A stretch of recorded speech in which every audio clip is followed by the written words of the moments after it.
जय श्री कृष्णा। बोलो राधे राधे। द्वापर युग में भोजवंशी राजा उग्रसेन मथुरा पे राज्य करता था। उसके आतताई पुत्र कंस उसे गद्दी पर से उतारकर स्वयं मथुरा का राजा बन बैठा। कंस की एक बहन देवकी थी, जिसका विवाह यादव वासुदेव से हुआ।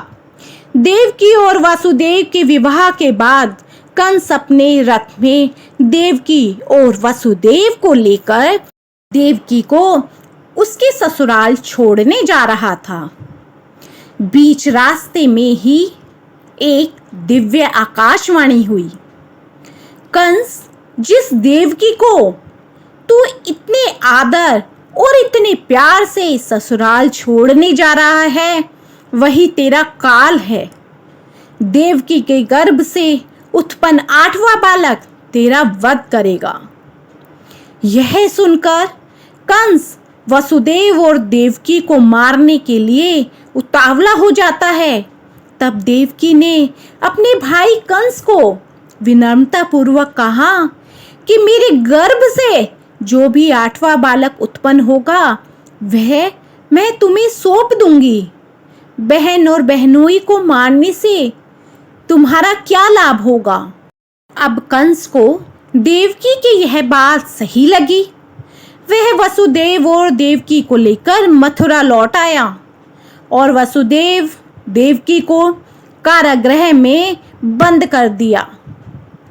तब वहां व्यास जी आया करते थे और वह कंस को उलझन में डाल देते हैं, ताकि पृथ्वी पर उसके पाप बढ़ जाए और श्री हरि विष्णु का अवतरण शीघ्र पृथ्वी लोक पर हो जाए।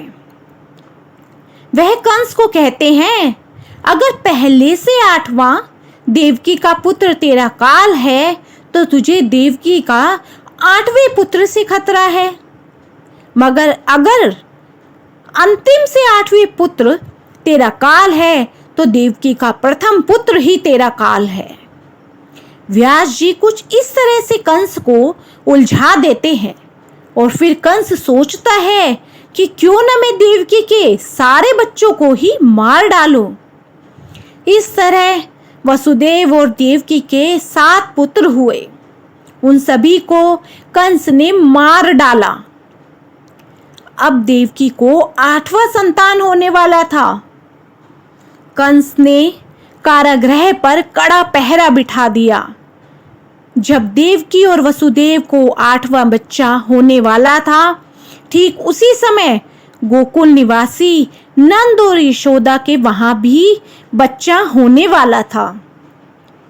नंद ने देवकी और वासुदेव के दुखी जीवन को देखते हुए अपने साडू भाई को उनके 8वें पुत्र को बचाने का वचन दिया था।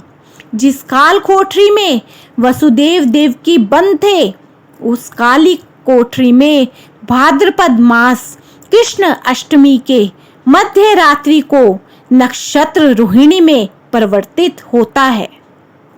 हवाएं स्थिर हो जाती हैं। आकाश में सारे देवी देवता पुष्प वृष्टि करने लगते हैं। जेल में अचानक प्रकाश हो जाता है और श्री हरि विष्णु प्रकट होते हैं। श्री हरि विष्णु को देखकर वसुदेव देवकी उन्हें दंडवत प्रणाम करते हैं। तब श्री हरि विष्णु देवकी और वसुदेव को कहते हैं, मैं अब नवजात बच्चे का रूप धारण कर लेता हूँ। तुम मुझे इसी वक्त अपने साडू भाई नंद और यशोदा के घर छोड़ के आओ। उनके यहाँ जो कन्या जन्मी है, उसकी जगह मुझे वहां रखकर उस कन्या को कंस के हवाले कर दो। इस समय वातावरण अनुकूल नहीं है, किंतु जैसे ही तुम मुझे उठाओगे, कारागृह के पहरेदार सो जाएंगे। कारागृह के द्वार अपने आप खुल जाएंगे। उफनती हुई जमुना मेरे पैरों को छूते ही तुम्हें जाने के लिए मार्ग देंगी और वो भी शांत हो जाएंगे। वसुदेव, तुम चिंता ना करो। ठीक उसी वक्त वसुदेव बाल स्वरूप श्री कृष्ण को सूप में डालकर अपने माथे पर रखकर कारागृह एवं जमुना नदी पार करके गोकुल आते हैं। और जैसा श्री हरि ने कहा था वैसा ही हुआ। कारागृह के सभी सिपाही सो गए, दरवाजे अपने आप खुल गए और जमुना नदी जो कि इतनी अधिक वृष्टि के कारण उफान पर थी, वह भी श्री हरि के चरणों को छू करके शांत हो गई। और अब वे नंद और यशोदा के घर कृष्ण को छोड़कर आते हैं और वसुदेव जी उनके घर से, जो कि नंद और यशोदा के घर कन्या का जन्म हुआ, उसे सूप में लेकर वापस कारागृह में आ जाते हैं। बच्चे की रोने की आवाज सुनकर अब वापस से पहरेदार उठ जाते हैं।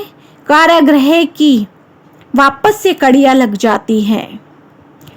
बच्चे की रोने की आवाज सुनकर पहरेदार अब समझ जाते हैं कि बच्चा हो गया है और वो कंस को सूचना दे देते हैं।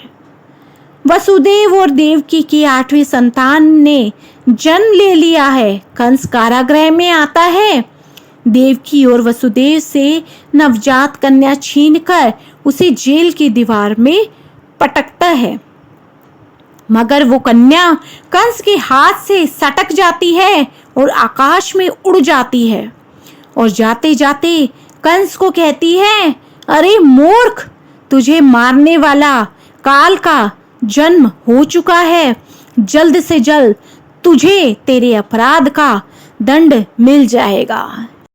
और अब श्री कृष्ण कन्हैया का जन्म हो चुका था, जो था कंस का काल।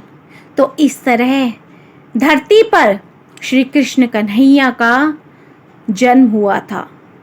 तो बोलो श्री कृष्ण कन्हैया की जय, लड्डू गोपाल की जय, बोलो राधे राधे। फ्रेंड्स, आपको मेरी ये वीडियो पसंद आई हो तो मेरी वीडियो को ज़्यादा से ज़्यादा लाइक, शेयर एंड सब्सक्राइब कीजिए।